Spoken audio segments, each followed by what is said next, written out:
I can imagine putting the mic here, where the sound comes from the sound hole.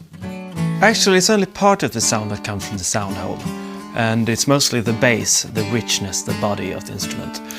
You get a mid-range coming from the bridge, and you get a treble and fret sound and string sound coming from the fretboard. So in this scenario, I'm pointing the microphone towards where the neck meets the body, where we get a nice balance of bass and treble. I notice we're using one microphone now instead of several. Yes, indeed. If we were recording a solo performance, we would use more microphones to capture a larger image. But in this case, we're recording for a band session. And we want a focused sound that will be easily placed within the soundstage. The microphone is quite a distance away, something like 60 centimeters. That's quite far, isn't it? Not really, no, because we're trying to capture the whole instrument to give a natural representation of it. If we move too close, we will only capture a certain aspect of it. And also, by moving in with the cardioid, we actually get too much bass from the proximity effect. And thirdly, you restrict the movement of the guitar player if you're up too close.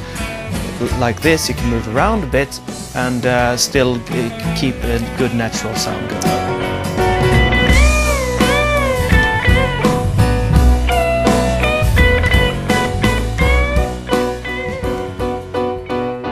Where do you put the microphones here? Well, to find the position, I use my secret weapon, my ears. So as you play along on the piano, I just move around and listen until I find a spot where I think it sounds great. And for this instrument, it was right here, so I just placed the microphone where it sounded best. Oh yeah, so it could have been there or there if it were another instrument. There are as many miking techniques for grand pianos as there are grand pianos. You're using two microphones now, why? Well, this is a setup called XY. Well, actually it's wide XY. And I use that as a stereo miking technique to capture the greatness of this beautiful instrument. Whatever you're doing, set me free. Stop messing with me. I noticed you gave me this pop shield. Is that totally necessary? Absolutely necessary, yes. The pops that you can produce with your mouth can really ruin a perfectly good recording.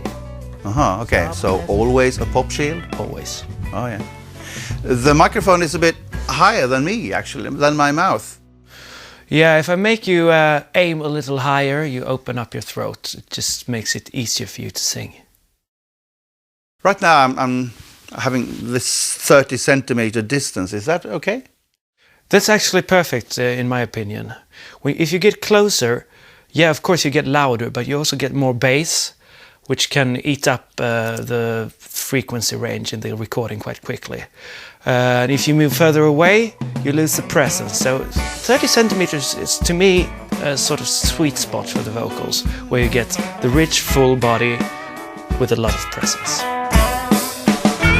You bought me a dinner that I couldn't chew. Now, many would consider the vocals to be the most important instrumentalist in any music. If there was only one tool you were allowed to use in the control room, what would that be? Definitely compression. The human voice can produce vast spans in volume, and compression is necessary to keep it within the limits.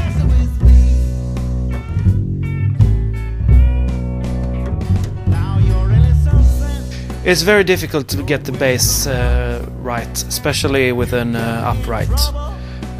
You want the foundation, the deep end, to be there and be stable, but you also want to catch some presence that gives some rhythm drive from the bass.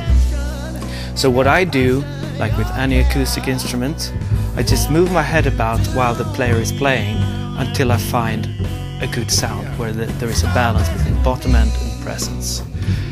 And in this particular instance, it ended up here. I found a sweet spot here, just by moving my head about.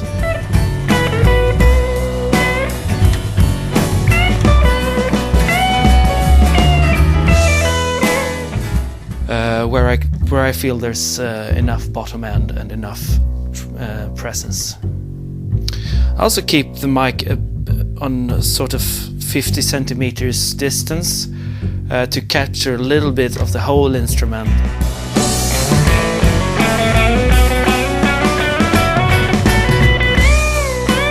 It's important to remember that every instrument is different, and what sounds good on the left side on one instrument can be better on the right-hand side on another instrument.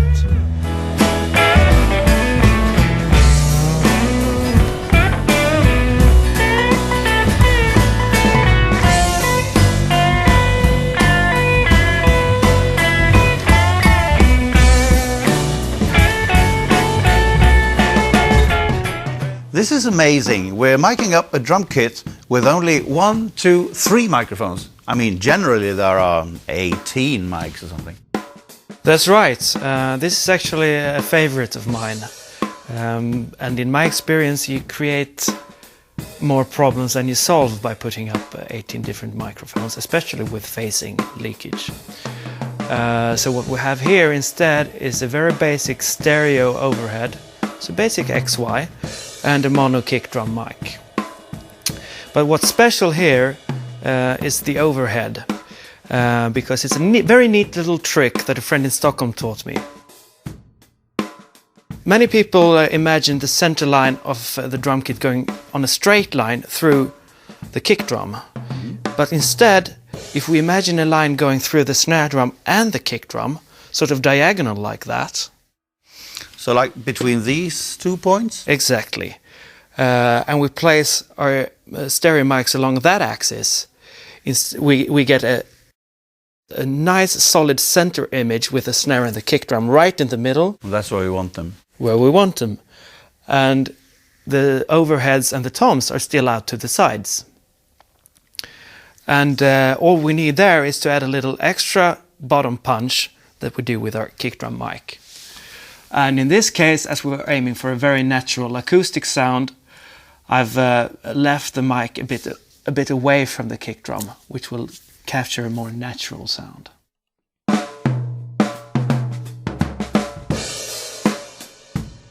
Working with so few microphones, I could assume we get a sort of vintage sound this way? Well, not necessarily. It depends a lot on the drum kit and the drummer. If you have a vintage drum kit and a soft vintage playing style, it will sound vintage.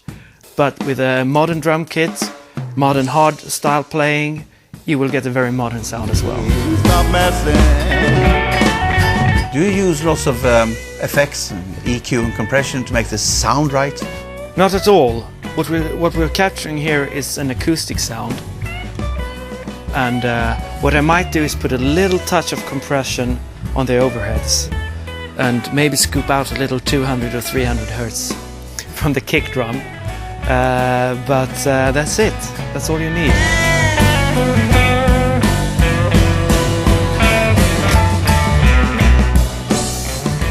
Maybe my favorite instruments to record, because you can do so much with so little. Just by moving the mic around, closer, further away, changing the angle, putting it behind the amp, wherever, you get so many different sounds from one amp. And that makes it very stimulating, I think. You can never really go wrong. You'll get an alternate sound. That's right. And this time I just put it up in front and it sounded great to start with, so I didn't move it. Okay, pretty straightforward. But this baby here, there's a microphone here. What were you thinking? Oh, well, that's an old trick of mine when you record in a small space to get an ambience mic, which is really nice to have on an electric guitar. It doesn't have to be a studio gobo like this. It can be any solid object that will block the direct sound. A wall here? Yeah, between the amp and the mic. And then the trick is to delay it just about 40 or 50 milliseconds. And it will create an illusion of a much larger room, which could be pretty cool on your guitar. Stop messing with me.